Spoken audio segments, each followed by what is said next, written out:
অনেকেই জানতে চেয়েছেন যে আপনার ফ্যামিলি মালয়েশিয়াতে আসতে পারবে কিনা আপনাকে ভিজিট করার জন্য, দেখার জন্য, বেড়ানোর উদ্দেশ্যে।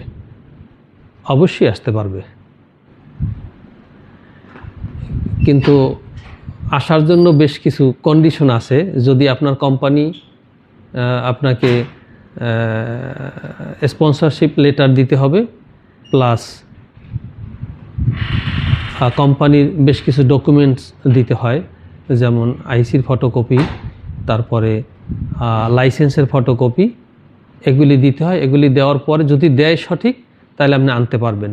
তারপরও আনার ব্যাপারে বাংলাদেশ থেকে আসার পথে বেশ কিছু জিনিসের প্রয়োজন হয়, যেমন ওখানে visa arrangement plus bank statement, এগুলি যদি হয় তাহলে আপনি আসতে পারবেন। তারপরে এখানে বাসাবাড়ির ব্যাপার স্যাপার কোথায় থাকবে কি, আপনার যদি সুন্দর অ্যাকোমোডেশন থাকে তাহলে আপনি অ্যাপ্লাই করে এক কথায় আনতে পারবেন। ভিজিট যদি করতে চাই কেউ, আনতে পারবেন, কোম্পানি এগ্রি থাকতে হবে।